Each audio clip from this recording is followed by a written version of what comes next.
Dear student, another important topic of the chapter nuclear magnetic resonance spectroscopy is spin splitting.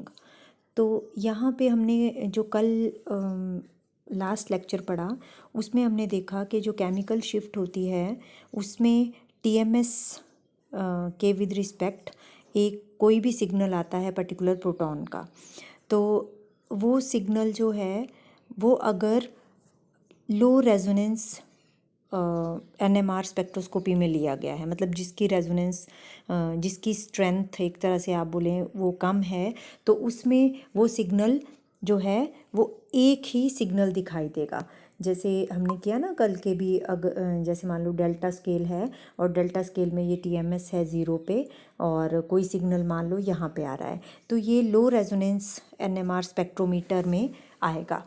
लेकिन अगर किसी particular proton के लिए और उसकी एक पर्टिकुलर इंटेंसिटी भी होगी, लेकिन अगर आप हाई रिजोल्यूशन का स्पेक्ट्रोमीटर यूज़ करते हैं तो ये सिग्नल जो है जो कि आपका इस पॉइंट पे आ रहा है वो स्प्लिट हो जाएगा, मतलब 2 में या 3 में बाइफरकेट हो जाएगा, 4 में भी हो सकता है और मल्टीप्लेट भी हो सकता है वो।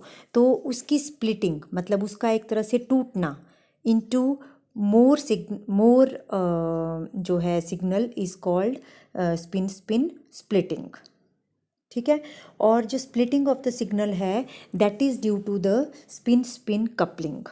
अब देखिए कल हमने बोला कि जो जब भी प्रोटॉन का सिग्नल आता है, अप फील्ड आता है या डाउन फील्ड आता है, वो किस वजह से होता है, उसके 2-3 फैक्टर हमने किए थे कि एक तो वो अप्लाइड मैग्नेटिक फील्ड, मतलब वो कितनी मैग्नेटिक फील्ड एक्सपीरियंस कर रहा है उसके ऊपर डिपेंड करता है, या उसका एनवायरनमेंट के ऊपर डिपेंड करता है कि वो शील्ड हो रहा है प्रोटॉन या डी शील्ड हो रहा है प्रोटॉन, तो उसकी वजह से डी शील्डिंग की वजह से डाउन फील्ड आएगा, शील्डिंग की वजह से अप फील्ड आएगा। ठीक है, ये चीज़ें हम कर चुके हैं। अब यहाँ पे और एक चीज़ हमने और की कि पाई इलेक्ट्रॉन क्लाउड, मतलब एक तो सिग्मा इलेक्ट्रॉन क्लाउड का इंड्यूस्ड मैग्नेटिक फील्ड और पाई इलेक्ट्रॉन क्लाउड का इंड्यूस्ड मैग्नेटिक फील्ड जो है उसकी वजह से आपका डी शील्डिंग या शील्डिंग होती है प्रोटॉन की और सिग्नल आपके पास आता है। ठीक है, ये हमने कर लिया है। लेकिन यहाँ पे स्पिन स्प्लिटिंग की अगर हम बात करें तो जो स्प्लिटिंग होती है सिग्नल की, स्प्लिटिंग मतलब स्प्लिटिंग क्या होती है, टूटना, मतलब सिग्नल का splitting is due to the spin coupling. अब यहाँ पे कपलिंग किसके साथ होगी, कपल मतलब जोड़ी किसके साथ बनाएगा, वो बनाएगा नेबरिंग प्रोटॉन के साथ, नेबरिंग प्रोटॉन के साथ। जैसे यह वाला मॉलिक्यूल अगर आप देखें तो यहाँ पे कार्बन के साथ क्या क्या अटैच्ड है, एक तो प्रोटॉन है H इस वाले कार्बन के साथ और 2 Br हैं, 2 क्या लगे हैं, यहाँ पे Br है और यहाँ पे Br है, और फिर अगला कार्बन आ जाता है, अगले कार्बन में एक प्रोटॉन है, फिर दूसरा प्रोटॉन है और एक ही Br है। इस तरह से है ना इसकी ओपन स्ट्रक्चर इस मॉलिक्यूल की।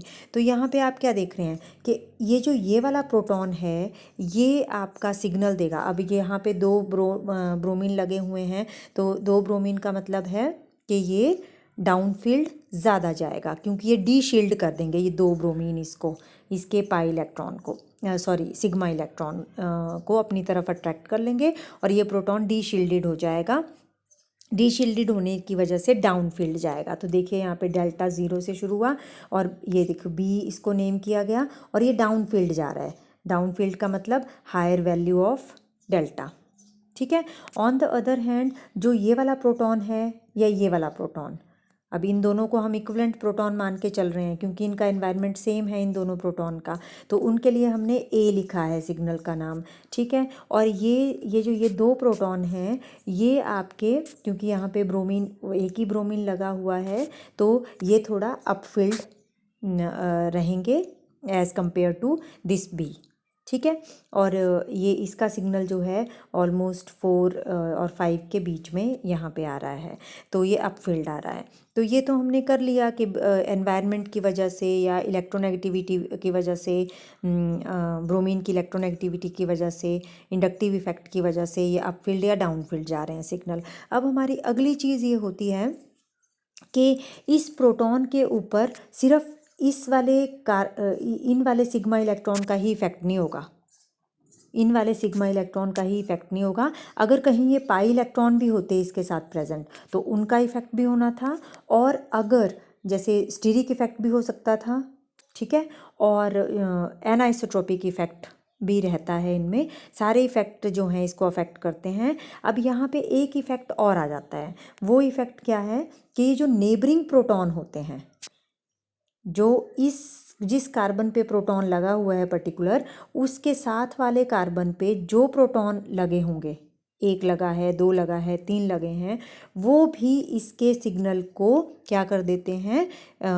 इसके सिग्नल की एक तरह से स्प्लिटिंग कर देते हैं, क्योंकि ये प्रोटॉन इन प्रोटॉन के साथ कपल होके, उसको बोलते हैं स्पिन स्पिन कपलिंग, ठीक है, कपल होके जो है इस प्रोटॉन के सिग्नल को स्प्लिट कर देता है, ठीक है। तो यहाँ पे जो स्पिन स्पिन कपलिंग होती है उसकी वजह से, ठीक है, स्पिन स्पिन स्प्लिटिंग होती है। पर अगर कोई नेबरिंग प्रोटॉन नहीं है, सपोज आपके पास इस तरह का मॉलिक्यूल है, जैसे यहाँ पे एक एच लगा हुआ है, बाकी यहाँ पे सपोज एच ही लगे हुए हैं, लेकिन इस कार्बन के साथ CH3 है, CH3 है, और यहाँ पे इधर Br लगा हुआ है, तो इसके नेबरिंग में नेबर वाले कार्बन के साथ, मतलब जो इसका अगला वाला कार्बन है, विसिनल कार्बन जिसको बोलते हैं, इसके पास कोई प्रोटॉन नहीं है यहाँ पे, ठीक है, तो नहीं होगा स्पिन स्पिन स्प्लिटिंग, ठीक है। तो स्पिन स्पिन स्प्लिटिंग नहीं होगी इन प्रोटॉन्स की, क्योंकि कपलिंग नहीं होगी, स्पिन स्पिन कपलिंग नहीं होगी तो स्पिन स्पिन स्प्लिटिंग भी नहीं होगी। तो विसिनल कार्बन पे प्रोटॉन का होना ज़रूरी है फॉर स्पिन स्पिन स्प्लिटिंग, ठीक है। देन एक तो हमने किया कि स्पिन स्पिन कपलिंग की वजह से स्प्लिटिंग होगी। Second thing is the non equivalent protons on the adjacent carbon have magnetic field, मतलब एडजेसेंट कार्बन, जैसे इस प्रोटॉन के एडजेसेंट कार्बन पे ये दो प्रोटॉन हैं, ठीक है, इनकी कोई मैग्नेटिक फील्ड होगी, है ना, मैग्नेटिक फील्ड होगी इन प्रोटॉन की भी। हमने किया ना कि मैग्नेटिक फील्ड जो रहेगी वो इसके सिग्मा इलेक्ट्रॉन की वजह से रहेगी, या तो वो मैग्नेटिक फील्ड मतलब ये स्पिन करेंगे, और ये मैग्नेटिक फील्ड या तो अलाइन करेगी अप्लाइड मैग्नेटिक फील्ड को, या ऑपोजिट रहेगी, ठीक है। तो जो नेबरिंग एडजेसेंट कार्बन पे जो प्रोटॉन है, they have magnetic field that may align with or opposite the external magnetic field. इन प्रोटॉन की जो मैग्नेटिक फील्ड है वो या तो अलाइन करेगी अप्लाइड मैग्नेटिक फील्ड को, या उसके ऑपोजिट होगी,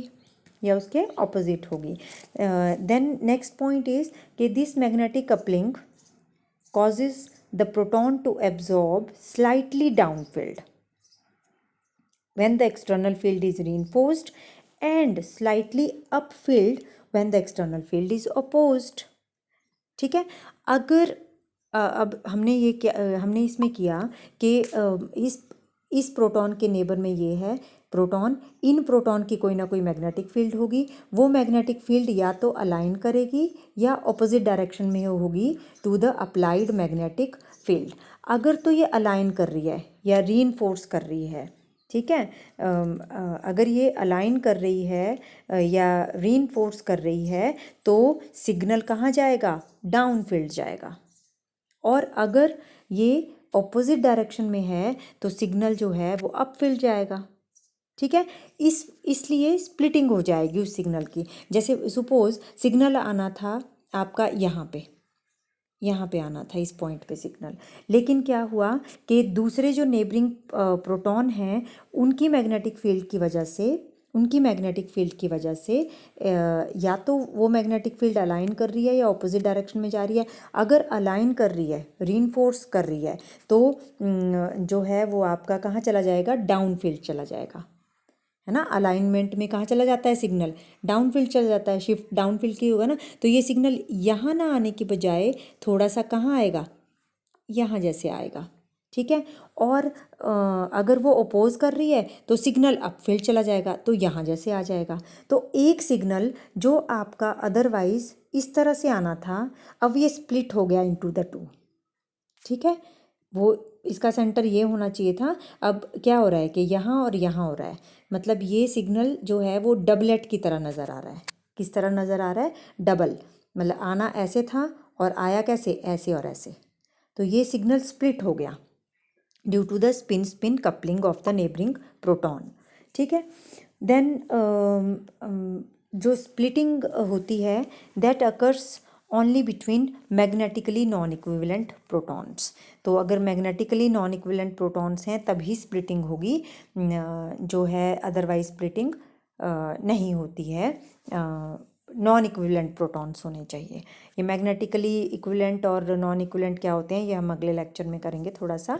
देन अब आप इस सिग्नल को देखिए, यहाँ पे ये हमने एग्जाम्पल लिया हुआ है CHBr2 और CH2Br का। इसमें हमें ये तो पता चल गया कि दो तरह के प्रोटॉन्स हैं, इसमें दो तरह के प्रोटॉन्स हैं ना, मतलब नॉन इक्विवेलेंट प्रोटॉन्स, एक तो ये 2H हैं और एक ये H है। ठीक है, ये जो 2H हैं ये इक्विवेलेंट हैं और ये वाला H भी इनके कंपैरिजन में नॉन इक्विवेलेंट है। तो यहाँ पे जो ए प्रोटॉन का सिग्नल है वो यहाँ पे आया, लेकिन ये एक सिग्नल नहीं आया। आप यहाँ पे देख रहे हैं कि ये दो सिग्नल आए। ये देखिए यहाँ पे ऐसे और ऐसे करके दो सिग्नल हैं, और जो बी के आए, बी में प्रोटॉन तो एक ही है लेकिन ये 3 सिग्नल दे रहा है। यहाँ पे 1 2 और 3 लाइंस दे रहा है, 3 पीक्स दे रहा है ये। ठीक है, यहाँ पे प्रोटॉन 2 हैं तो यहाँ पे 2 लाइन दे रहा है, लेकिन एक प्रोटॉन के केस में ये 3 लाइन कैसे दे रहा है।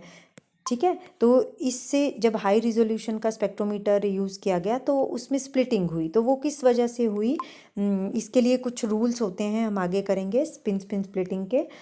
तो कॉज क्या है स्प्लिटिंग का, वो हमने किया कि स्प्लिटिंग का कॉज जो है दैट इज स्पिन कपलिंग।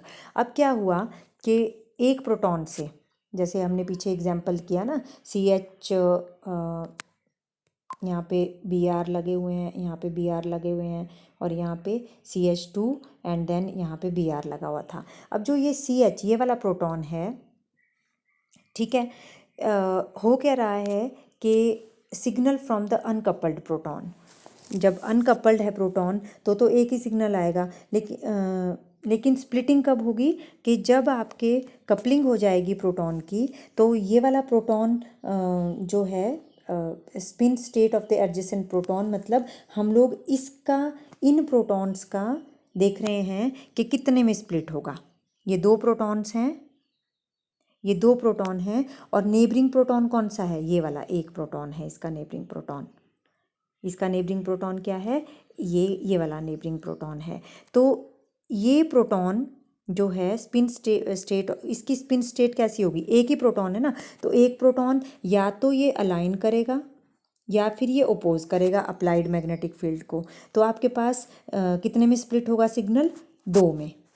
ठीक है, तो जो CH2 से सिग्नल आ रहा है वो इस प्रोटॉन, ये वाला प्रोटॉन जो है वो इस सिग्नल को 2 में स्प्लिट कर रहा है, 1:1 की रेशो में। ठीक है, और अगर आपके पास मान लो ये वाले यहाँ से सिग्नल आ रहा है, मतलब अगर आपने दूसरे का देखना है, अब ये एडजेसेंट प्रोटॉन है, these are the adjacent proton, means आपका सिग्नल कहाँ से आया, CH, आपने CH का देखना है कि CH के सिग्नल को क्या होगा, मतलब वो डबलेट आएगा, ट्रिपलेट आएगा, कैसा आएगा। तो इसके नेबरिंग में कौन से प्रोटॉन्स हैं, CH2 थे, है ना, हम एग्जाम्पल ये ले रहे हैं ना CH2 और Br का। तो हमने देखना है कि इस प्रोटॉन को क्या होगा, इस प्रोटॉन के सिग्नल को क्या होगा। तो इसके नेबरिंग में कितने प्रोटॉन हैं, 2। देखिए 2 प्रोटॉन है, तो या तो दोनों अलाइन करेंगे मैग्नेटिक फील्ड को, या दोनों ओपोज करेंगे मैग्नेटिक फील्ड को, दोनों प्रोटॉन। ये एक प्रोटॉन की कंडीशन है, ये दूसरे प्रोटॉन की कंडीशन है, या तो अलाइन कर रहे हैं या ओपोज कर रहे हैं। या फिर एक और केस हो सकता है कि एक प्रोटॉन अलाइन करे मैग्नेटिक फील्ड को और दूसरा ओपोज करे। ठीक है, तो इसके लिए भी 2 कंडीशंस होंगी कि अगर ये पहले ये वाला प्रोटॉन अलाइन कर रहा था तो अब ये वाला प्रोटॉन अपोज कर रहा है और ये वाला अलाइन कर रहा है। ठीक है, मीन्स अगर आपके पास 2 प्रोटॉन हैं, तो जैसे मान लो ये 2 प्रोटॉन हैं नेबरिंग प्रोटॉन्स, अब अप्लाइड मैग्नेटिक फील्ड जो है वो आपकी कैसी है, यहाँ से अप्लाइड मैग्नेटिक फील्ड आ रही है सपोज, ठीक है। तो ये हमने बोला कि प्रोटॉन जो है या तो वो अलाइन करता है मैग्नेटिक फील्ड को या अपोज करता है, ठीक है। और ये वाला प्रोटॉन भी या अलाइन करेगा या अपोज करेगा। तो कंडीशंस क्या क्या हो गई हैं आपके पास, या तो ये दोनों ही प्रोटॉन अलाइन करें या दोनों ही प्रोटॉन अपोज करें, या एक चीज़ और हो सकती है कि एक प्रोटॉन अलाइन करे और दूसरा जो है वो अपोज करे, ठीक है, या ये अलाइन करे और दूसरा वाला अपोज करे। तो आपके पास इस तरह से कितनी कंडीशंस बन जाती हैं, 4, ओवरऑल 4 कंडीशंस बन जाती हैं जिनकी रेशो जो है वो 1:2:1 की रहती है, ठीक है। इसीलिए सिग्नल जो है जब 2 नेबरिंग प्रोटॉन हैं, जब नेबरिंग प्रोटॉन कितने हैं, 2 हैं, तो आपका जो सिग्नल होगा वो जो ऐसे आना था अदरवाइज, ठीक है, वो कितने में स्प्लिट हो जाता है, 1:2:1 में। मतलब 1:2:1 क्या है, ये इसकी इंटेंसिटी है कि 1:, ये डबल हो जाएगा 2:1, तो इसमें स्प्लिट हो गया ये सिग्नल। क्लियर हुआ। तो इसीलिए जो पिछली स्लाइड हमने देखी, यहाँ पे क्या हुआ कि ये देखिए सिग्नल जो है वो आपने इस प्रोटॉन को देखना है कि ये इस प्रोटॉन की कितनी स्प्लिटिंग होगी। तो आप देखिए नेबरिंग प्रोटॉन कितने हैं, 2 प्रोटॉन नेबरिंग हैं। तो अगेन इन 2 की क्या कंडीशन हो सकती है, 2 नेबरिंग प्रोटॉन है तो ये कितने में स्प्लिट होगा, 3 में, 1:2:1 में, है ना। तो यहाँ पे 1:2:1 की रेशो देखिए, ये 1:2:1 की रेशो एक तरह से बन रही है। वो तो अलग बात है कि जो इनर साइड का होता है ये 1:, बोलने को बोलते हैं हम 1, अदरवाइज़ तो ये ऐसे होना चाहिए था ना 1:2:1। लेकिन जो इनर जो रेशो पीक होती है वो थोड़ी सी बड़ी होती है, मतलब इस तरह से आती है इसकी जो अलाइनमेंट होती है, वो भी मैं अभी आपको बताऊंगी। अच्छा, अब दूसरी चीज़ जो है, ये वाले प्रोटॉन को अगर आप देखें तो इसके नेबरिंग में एक ही प्रोटॉन है, इसके नेबरिंग में एक ही प्रोटॉन है। तो एक प्रोटॉन है या अलाइन करेगा या अपोज होगा, तो इसकी रेशो तो सिंपल है कि 1:1 की रहेगी। तो इसीलिए अगेन 1:1 की रेशो में ये डबलेट में 2 में स्प्लिट हुआ। और ये देखिए जो इनर इंटेंसिटी होती है ना इनर सिग्नल की, वो हाई होती है। देन नेक्स्ट इज़, देखिए अब यहाँ पे एक चीज़ और हो सकती है कि सपोज़ आपके पास ये एग्जांपल है, ठीक है। अब ये वाले एक तरह के प्रोटॉन है, ये एक तरह के प्रोटॉन है, क्लियर हो गया।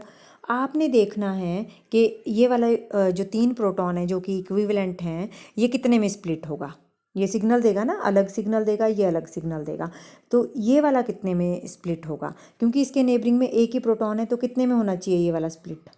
जब एक ही प्रोटॉन होता है तो वो या तो अलाइन करता है या अपोज करता है, तो 1:1 की रेशो में, मतलब 2 में स्प्लिट होगा। डबलेट बोलते हैं इसको कि ये डबलेट में स्प्लिट होगा। इसका सिग्नल कितने में स्प्लिट होगा, डबलेट में। अब दूसरे की बात कर लें, इसकी। अब इसके नेबरिंग में कितने प्रोटॉन है, 3। अब ये 3 प्रोटॉन कैसे कैसे हो सकते हैं, या तो तीनों अलाइन करेंगे अप्लाइड मैग्नेटिक फील्ड को, या तीनों के तीनों अपोज करेंगे, तो ये तो होगी 1:1 की रेशो, या 2 अलाइन करेंगे, एक अपोज करेगा। अब इसमें भी कितनी कंडीशंस हो सकती हैं, 3, कि ये या तो ये दोनों अलाइन कर रहे हैं, 3 प्रोटॉन है ना बच्चे।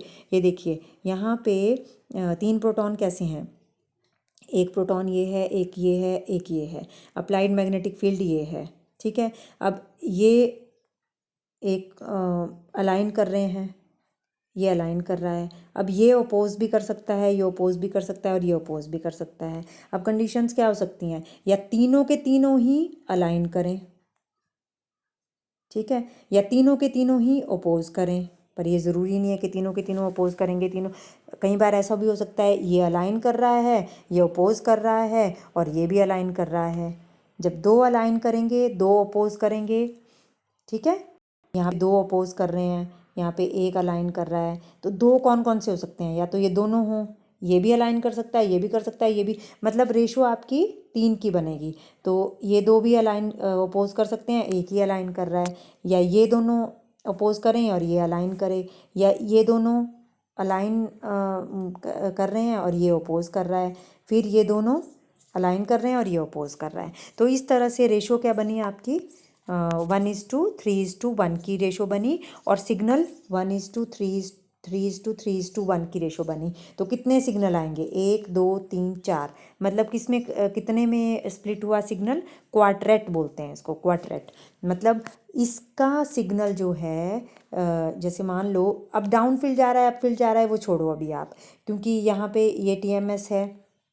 सपोज़ इसका सिग्नल जो है वो आपका इसका सिग्नल हमने बोला कि डबलेट में होगा इस वाले का, क्योंकि एक ही नेबरिंग प्रोटॉन है, लेकिन इसके 3 हैं। तो 3 कैसे होंगे 1 2 3 और 4, मतलब ये क्वाड्रेट में स्प्लिट हो जाएगा इस वाले का सिग्नल, और इसका डबलेट में होगा। सपोज ऐसे, ये इनर वर्ड का बड़ा होता है, ये छोटा होता है, तो ये डबलेट में होगा। तो लगने को आपको कितने सिग्नल लग रहे हैं 1 2 3 4, है ना, और इसके 5 और 6, तो 6 नॉन इक्विवेलेंट प्रोटॉन थोड़े हैं, इक्विवेलेंट प्रोटॉन्स तो 2 ही हैं। नॉन इक्विवेलेंट प्रोटॉन्स उनके 2 ही सिग्नल हैं, लेकिन जब हाई रिजोल्यूशन में कर रहे हैं तो वो स्प्लिट हो गए हैं due to spin spin coupling. ठीक है, तो ये हुआ। अब रेशो क्या बनती है, जैसे वो हमें कहाँ से पता चलता है, मतलब पीक एरिया रेशो हमें कहाँ से पता चलती है। एक पास इजीली अगर हम एकदम बताना चाहें कि क्या रेशो बनेगी कितने सिग्नल की, अब हम हर एक, मान लो बहुत सारे प्रोटॉन हैं नेबरिंग में, तो हम उनकी रेशो निकालना चाहते हैं। मान लो 6 प्रोटॉन हैं तो हम उसकी रेशो निकालना चाहते हैं, तो 6 प्रोटॉन का सारा थोड़े बनाते रहोगे आपके, ये अब ये 2 अलाइन कर रहे हैं, 2 अपोज कर रहे हैं, फिर 1 अलाइन कर रहा है, फिर 5 अपोज कर रहे हैं, तो उसमें तो बहुत टाइम लग जाएगा। तो उसके लिए एक जो है आपके पास एक ट्राइंगल होती है जिसको कि पास्कल ट्राइंगल बोलते हैं, जिससे कि आपको ये ग्राफिकल डिवाइस होता है जिससे कि आपको पता चल जाता है कि what is the ratio of the height of the lines. ठीक है, एनएमआर स्पेक्ट्रा में जो पीक आएंगी उनकी हाइट्स क्या क्या होगी। जैसे मान लो एक प्रोटॉन अगर सिर्फ नेबरिंग एक ही प्रोटॉन है, तो वो पास्कल ट्राइंगल इस तरह से ड्रॉ करते हैं। एक ही प्रोटॉन है तो उसके क्या आएगा, अगर नेबरिंग एक प्रोटॉन है तो वो इस तरह से देता है 1:1 की रेशो, डबलेट में देता है ना। और अगर 2 प्रोटॉन है, अगर नेबरिंग 2 प्रोटॉन है, मान लो ये 2 प्रोटॉन है नेबरिंग, तो 1:2:1, मतलब बीच वाला जो है ऐड होता रहता है ना। ठीक है, और अब इसके साथ तो एक ही था, और इसके साथ कितने आ गए 2 यहाँ से और 1 यहाँ से, तो 3 आ गए। अब 2 यहाँ से और 1 यहाँ से, 3 हो गया, और यहाँ पे 1 रहा, तो 1:3:3:1 की रेशो आई। ठीक है, जो कि अभी हमने किया ना। अगर 3 प्रोटॉन है तो 3 प्रोटॉन में कैसी आएगी, अगर 3 प्रोटॉन्स हैं, ये 2 प्रोटॉन्स का है, ये 1 प्रोटॉन का है, और ये 3 प्रोटॉन की ये रेशो बनेगी। फिर 4 प्रोटॉन अगर हैं तो 1:4:6:4:1 की रेशो बनेगी। ठीक है, सपोज़ आपको क्वेश्चन आ गया कि मतलब रेशो बतानी है आपने कि कितनी रेशो होगी आपके सिग्नल्स की, अगर आपके पास जो है what would be the pattern of 6 neighbouring hydrogens. अगर आपके पास 6 नेबरिंग हाइड्रोजन्स हैं तो क्या पैटर्न होगा आप रेशो का। तो देखिए 4 के लिए ये पैटर्न होता है, 5 के लिए फिर ये पैटर्न होगा, और ये हैं 6 प्रोटॉन। 6 प्रोटॉन के लिए क्या पैटर्न होगा, यहाँ से 1:6:2:15:20:15:6:1, 1 2 3 4 5 6 7, मतलब सेप्टेट आएगा। क्या आएगा, सेप्टेट बोलते हैं इसको, है ना। तो अगर 6 नेबरिंग प्रोटॉन हैं, किसी प्रोटॉन के अराउंड, किसी प्रोटॉन के विसिनल कार्बन पे अगर मान लो 6 प्रोटॉन्स हैं उस कार्बन के ऊपर, तो वो सेप्टेट में कन्वर्ट होगा सिग्नल, और उसकी रेशो क्या होगी 1:1 2 3 4 5 6 और 7, इस तरह से होगा। तो 1:6:15:20:15:6:1 की रेशो बनेगी। तो पास्कल ट्राइंगल से आपको इसका पता चल जाता है कि कितने नेबरिंग प्रोटॉन के लिए कितनी रेशो बनेगी। देन रूल होते हैं स्पिन स्पिन स्प्लिटिंग के, ये इम्पॉर्टेंट होता है क्योंकि क्वेश्चन इसमें स्पिन स्पिन स्प्लिटिंग का इस तरह से ही आता है कि आपको डायग्राम दिया, कोई भी मॉलिक्यूल दिया हो सकता है और आपको पूछ सकते हैं कि इसमें पर्टिकुलर जो कोई इतने मतलब नॉन इक्विवेलेंट प्रोटॉन हैं और उनके सिग्नल्स कितने होंगे। ठीक है, क्वेश्चन इस तरह से आता है। तो मेनली यहाँ पे 5 रूल हम लोग डिस्कस करते हैं। फॉर एग्ज़ाम्पल आपके पास जो पहला रूल है वो इसमें हम डिस्कस करेंगे ये वाला कि splitting of the proton signal is caused by only non equivalent proton. ये हमने अभी किया कि विसिनल कार्बन पे ही प्रोटॉन होने चाहिए। ठीक है, विसिनल कार्बन होती है जो उसके पड़ोस में है, मतलब ये कार्बन के पड़ोस में ये यहाँ पे प्रोटॉन होने चाहिए पड़ोस में। ठीक है, तभी आपका स्पिन स्पिन स्प्लिटिंग होती है, मतलब नॉन इक्विवेलेंट प्रोटॉन्स होने चाहिए। सेकंड जो रूल है वो इसमें है कि splitting of one proton by another on the same or geminal carbon rarely comes across. Means अगर जेमिनल कार्बन पे हैं प्रोटॉन, जेमिनल कार्बन क्या हुई, जैसे ये सेम कार्बन, इसी कार्बन पे दूसरा प्रोटॉन भी है, तो ये बहुत ही, जैसे ये वाला एग्जांपल बच्चे, यहाँ पे ये कार्बन है ना, इस कार्बन पे दोनों प्रोटॉन है, ये जेमिनल प्रोटॉन्स बोले जाएंगे। क्या बोले जाएंगे? Geminal protons. अब जेमिनल प्रोटॉन की स्प्लिटिंग बहुत ही रेयर केसेस में होती है। जैसे इस एग्जाम्पल में यहाँ पे स्प्लिटिंग होगी, इस प्रोटॉन इस प्रोटॉन के सिग्नल की स्प्लिटिंग हो जाएगी ड्यू टू दिस प्रोटॉन, जबकि है ये जेमिनल कार्बन पे है। हमने तो हमेशा पढ़ा ना कि विसिनल कार्बन पे होने चाहिए प्रोटॉन, विसिनल प्रोटॉन्स होने चाहिए तभी स्प्लिटिंग होती है। लेकिन कई बार जेमिनल कार्बन पे जो प्रोटॉन होते हैं अगर वो नॉन इक्विवेलेंट हैं तो भी स्प्लिटिंग हो जाती है। Then the number of peaks into which the proton signal is split up is equal to 1 more than the number of vicinal protons.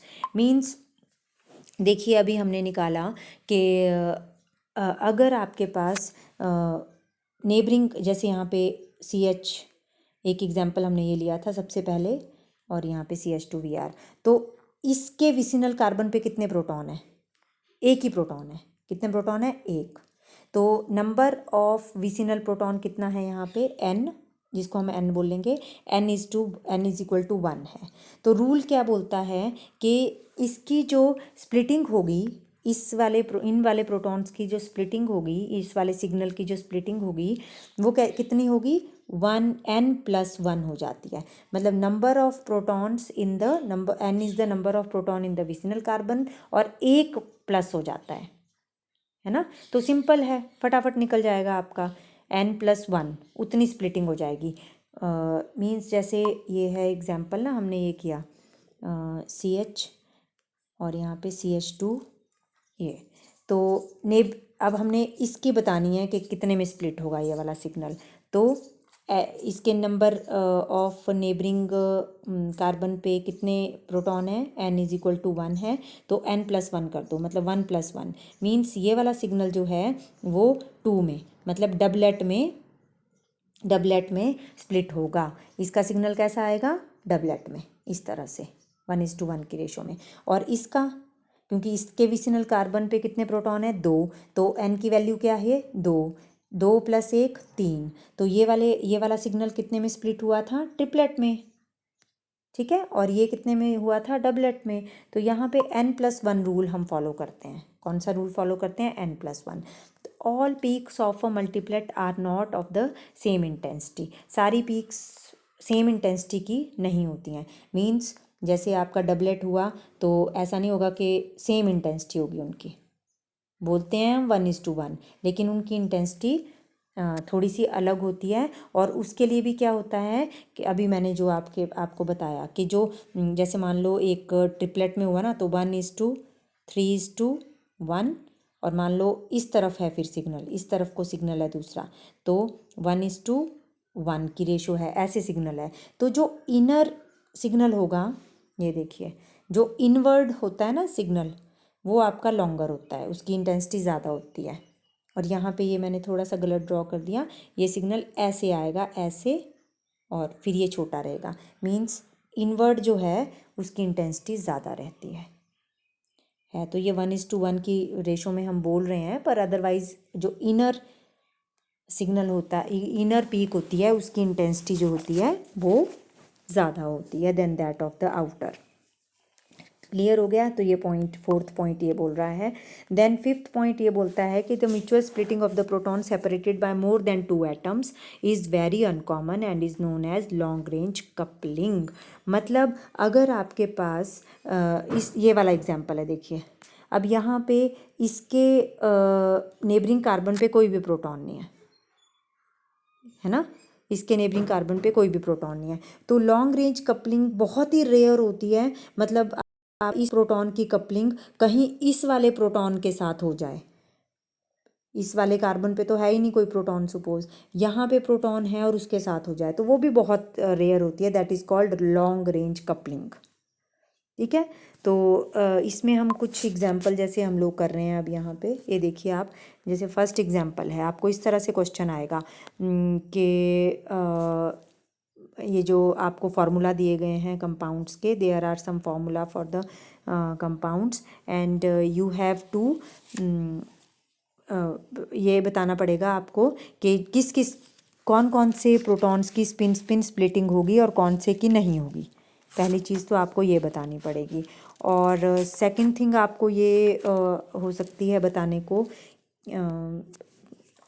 Spin splitting किस किस की होगी। और दूसरा जो है वो अगर वो स्पिन स्प्लिटिंग हो रही है तो इंडिकेट द मल्टीप्लिसिटी मतलब कि डबलेट में होगा या ट्रिपलेट में होगा या मल्टीप्लेट में होगा, कितने में होगा वो बताना पड़ेगा आपको। तो फॉर एग्ज़ाम्पल हमारे पास मैंने यहाँ पे कुछ एग्जाम्पल्स लिए हुए हैं, अब इसको देखिए आप। जो फर्स्ट एग्जाम्पल है उसमें पहले तो आप बताइए कि कितने प्रोटॉन्स हैं, कितने नॉन इक्विवेलेंट प्रोटॉन्स हैं। इसमें है नॉन इक्विवेलेंट प्रोटॉन्स, एक तो ये है, इनको ए प्रोटॉन बोल दीजिए, ये बी है और ये सी है। 3 तरह के प्रोटॉन हैं ए बी सी। क्या ए स्प्लिट होगा? नहीं होगा, क्योंकि इसके नेबरिंग कार्बन पे कोई भी प्रोटॉन नहीं है। तो ए का सिग्नल जो है वो आपका स्प्लिट नहीं होगा। 3 सिग्नल आएंगे ना, 1 2 3, कोई भी, जैसे मान लो 1 2 और 3, इस तरह से 3 सिग्नल आए हैं, ये ए है, ये बी है, ये सी है। अभी मैं ये नहीं कर रही हूँ कौन सा अप फील्ड कौन सा डाउन फील्ड, ये मैंने वैसे ही कर दिया आपको समझाने के लिए। तो ए जो है वो स्प्लिट नहीं होगा क्योंकि इसके विसिनल कार्बन पे कोई भी प्रोटॉन नहीं है। तो क्या बी स्प्लिट होगा? यस, बी स्प्लिट होगा बिकॉज इसके नेबरिंग कार्बन ये वाली है, इस तरफ को तो कोई कार्बन है ही नहीं, ये वाली कार्बन है, और इस पे कितने प्रोटॉन है? 3। तो 3 प्रोटॉन का मतलब n+1 रूल अगर हम फॉलो करेंगे तो 3+1 मीन्स 4। तो ये वाला सिग्नल जो बी है वो कितने में स्प्लिट होगा? वो होगा क्वाड्रेट में। ये वाला सिग्नल, ए सिग्नल स्प्लिट नहीं होगा, लेकिन बी क्वाड्रेट में होगा, 1 2 3 एंड 4। और रेशो क्या होगी? 1:3:3:1 की रेशो रहेगी। रेशो तो आप पास्कल ट्रायंगल से निकाल सकते हो। ठीक है, तो बी सिग्नल भी स्प्लिट हो गया। अब क्या सी स्प्लिट होगा? ये वाला सी प्रोटॉन स्प्लिट होंगे कि नहीं होंगे? यस होंगे, क्योंकि इसके ये नेबरिंग, ये वाला कार्बन जो है नेबरिंग है, ये वाला कार्बन नेबरिंग है और इस पे प्रोटॉन है कितने? 2। तो 2+1 मीन्स 3। तो सी कितने में स्प्लिट होगा? ट्रिपलेट में। ये ट्रिपलेट में स्प्लिट हुआ, 1 2 एंड 3। तो ये ट्रिपलेट में स्प्लिट होगा 1:2:1 की रेशो में। और ये देखिए इनर साइड पे आपके बड़े सिग्नल होंगे। तो इस तरह से आप बता सकते हो स्प्लिटिंग सिंपल, कि कौन सा सिग्नल कितने में स्प्लिट होगा। अगला एग्जाम्पल, जैसे सेकंड एग्जाम्पल लीजिए आप। क्या इसके, पहले तो बताइए नॉन इक्विवेलेंट प्रोटॉन्स कितने तरह के हैं इसमें पीएमआर सिग्नल कितने आएंगे? Proton NMR signal. देखिए ये जो ये वाले प्रोटॉन्स हैं, ये सारे प्रोटॉन ये कैसे एक ही तरह के हैं, ये इनका एनवायरनमेंट सेम है, ए और ए, सपोज इसको हम लिख लेते हैं। ये 9 प्रोटॉन्स हैं, ये एक ही तरह के प्रोटॉन्स हैं और ये वाला अलग है, इसका एनवायरनमेंट अलग है। तो 2 सिग्नल आएंगे। कितने सिग्नल आएंगे? 2। ए स्प्लिट होगा कि नहीं होगा? ए स्प्लिट नहीं होगा बिकॉज नेबरिंग कार्बन ये है सब प्रोटॉन्स की और इस पे कोई हाइड्रोजन है ही नहीं, तो ए सिग्नल स्प्लिट नहीं होगा। सपोज ये ए है और ए का बहुत ही बड़ी पीक होगी, इंटेंस पीक होगी, क्योंकि 9 प्रोटॉन के कारण है ये, है ना, इंटेंसिटी ज़्यादा होगी, तो ये पर स्प्लिट नहीं होगा। ठीक है। और बी, जो बी है वो स्प्लिट होगा कि नहीं होगा? बी की इंटेंसिटी थोड़ी कम, इसकी इंटेंसिटी बहुत ज़्यादा होगी क्योंकि ये 9 प्रोटॉन की वजह से है, और इसकी इंटेंसिटी कम होगी बिकॉज ये सिर्फ 2 ही प्रोटॉन की वजह से है। बी सिग्नल, ये ए सिग्नल है। ठीक है।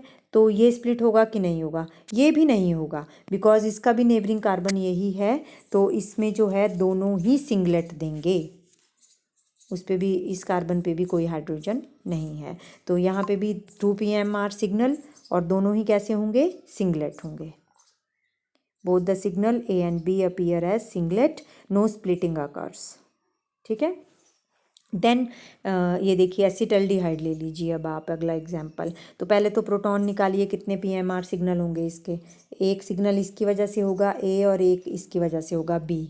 ठीक है। तो 2 सिग्नल हैं। आप ए और बी तो किसी को भी लिख सकते हैं, पर अदरवाइज़ आपको डाउनफील्ड और अपफील्ड देखना पड़ेगा। अब यहाँ पे इलेक्ट्रोनेगेटिव एटम है तो नेचुरली अट्रैक्ट करेगा। पाई भी है एसिटल्डिहाइड का, वो भी देखना पड़ेगा कि डी शील्डिंग होगी कि अप शील्डिंग होगी, वो चीज़ें देखनी पड़ेंगी। पर स्प्लिटिंग देखनी है हमने तो यहाँ पे। तो स्प्लिटिंग, जैसे ए प्रोटॉन है, एक सिग्नल ए प्रोटॉन का आएगा, एक बी का आएगा। ठीक है। अब स्प्लिट होगा कि नहीं होगा? क्योंकि ए के नेबरिंग में एक हाइड्रोजन है, तो 1+1 डबलेट में होगा। ठीक है। तो जो आपका ए सिग्नल है that is split up into doublet, 1:1 की रेशो में। और जो आपका बी है वो आपका स्प्लिट हो जाएगा क्वाड्रेट में, तो 1:3:3:1 की रेशो रहेगी। तो क्योंकि इसके नेबरिंग में कितने प्रोटॉन है? 3, तो 3+1 कितना होगा? 4।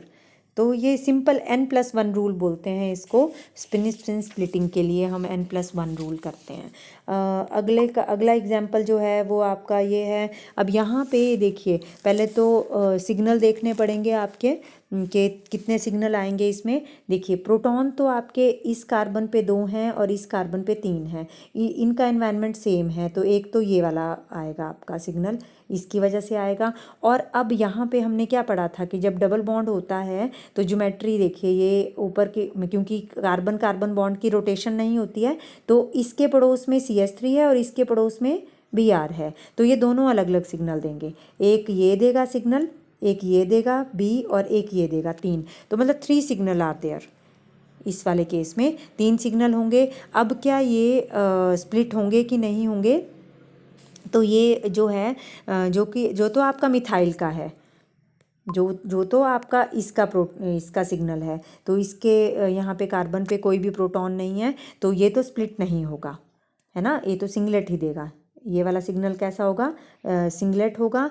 Do not split into the multiplet. However जो यहाँ पे ये वाले प्रोटॉन है ना, विनाइलिक प्रोटॉन्स बोलते हैं इनको, जो ये वाले प्रोटॉन हैं वो आपके मैग्नेटिकली नॉन इक्विवेलेंट हैं, इसीलिए ये स्प्लिट हो जाएंगे। और हम ये बोलेंगे कि मतलब जेमिनल कार्बन के इस प्रोटॉन की वजह से ये इसको स्प्लिट करेगा और ये इसको स्प्लिट करेगा, तो एक ही प्रोटॉन है यहाँ पे, तो 1+1 डबलेट में, और ये भी 1+1 डबलेट में, दोनों प्रोटॉन जो हैं एक दूसरे को डबलेट में स्प्लिट कर देंगे। तो एक सिग्नल तो CH3 की वजह से आएगा, और एक सिग्नल डबलेट आ जाएगा वो CH की वजह से, और एक सिग्नल अगेन डबलेट, वो भी इस CH की वजह से। तो दोनों ही ये जेमिनल प्रोटॉन के सिग्नल आए। ठीक है। देन ये वाला एग्जाम्पल अगर आप लें तो यहाँ पे पहले तो हमें देखना पड़ेगा कितनी तरह के प्रोटॉन हैं। तो देखिए ये दोनों आपको एक तरह के लग रहे हैं, सारा इन्वायरमेंट सेम है, तो ये ए हो गए। यहाँ पे भी प्रोटॉन है, यहाँ पे H होते हैं ना बेंजीन फिनाइल रिंग में जब सब्सटीट्यूशन हो जाती है, तो ये भी प्रोटॉन है। अब ये चारों के चारों प्रोटॉन एक तरह के हैं, तो 2 सिग्नल आएंगे। स्प्लिटिंग होगी कि नहीं होगी? ठीक है। तो यहाँ पे ये देखिए इस वाले कार्बन पे कोई प्रोटॉन नहीं है, इसके जो नेबरिंग कार्बन है इस पे कोई प्रोटॉन नहीं है, तो स्प्लिटिंग भी नहीं होगी। सिंपल सिग्नलेट आएगा 6 प्रोटॉन का, वो भी 6 प्रोटॉन का सिंगलेट आएगा। और यहाँ पे चारों जो यहाँ पे हैं आपके हाइड्रोजन्स, ये तो इनके नेबरिंग कार्बन पे क्या हैं आपके प्रोटॉन हैं, ठीक है। इसके नेबरिंग में भी ये प्रोटॉन है, ठीक है। और जो आपके एरोमेटिक प्रोटॉन्स इनको बोलते हैं, तो यहाँ पे जो है तो ये अब यहाँ पे ये देखिए ना, आप ध्यान से देखना इसको कि यहाँ पे लगा हुआ है प्रोटॉन, इस वाले कार्बन पे कोई प्रोटॉन नहीं है, इस वाले कार्बन पे यहाँ पे प्रोटॉन है, ठीक है। तो इसमें जो है वो आपका इस वाले कार्बन पे प्रोटॉन है और इस वाले कार्बन पे यहाँ प्रोटॉन है। तो इसमें ये वाला सिग्नल आपका डबलेट में स्प्लिट हो सकता है, और ये वाले कार्बन पे भी प्रोटॉन है, ये वाले कार्बन पे भी प्रोटॉन है, लेकिन यहाँ पे जो है वो आपका एक बॉन्ड से सेपरेट हो रहे हैं, और नेबरिंग कार्बन ये है, इसके ऊपर प्रोटॉन है। तो ये भी आपका डबलेट में, ये भी आपका डबलेट में, ये भी डबलेट में और ये भी डबलेट में। और हैं ये सारे कैसे ही हैं, सारे के सारे कैसे हैं, ये इक्विवेलेंट हैं। और इक्विवेलेंट प्रोटॉन का हमने क्या बोला था कि दिख रहे हैं ये कि आपका ये डबलेट में डबलेट में डबलेट में डबलेट में होना चाहिए, लेकिन ये सारे के सारे प्रोटॉन कैसे हैं बच्चे, इक्विवेलेंट प्रोटॉन है। तो इक्विवेलेंट प्रोटॉन स्प्लिट नहीं करते हैं, तो इसलिए ये सारे प्रोटॉन भी सिंगलेट देते हैं और ये वाले प्रोटॉन भी सिंगलेट देते हैं। तो यहाँ पे कोई भी मल्टीप्लेट नहीं आता है, दोनों ही सिग्नल कैसे होंगे, सिंगलेट होंगे। समझ में आ गया ना बच्चे, ये तो इक्विवेलेंट प्रोटॉन्स है ना, बेशक ये एडजेसेंट कार्बन पे हैं, लेकिन ये हैं कैसे, इक्विवेलेंट हैं, इसलिए ये स्प्लिट नहीं करेंगे एक दूसरे को, इनका सिग्नल स्प्लिट नहीं करेगा एक दूसरे को। क्लियर हो गया ये। तो ये कुछ एग्जाम्पल थे, आप और भी एग्जाम्पल डिस्कस कर सकते हैं। That's it for today. Thank you so much students.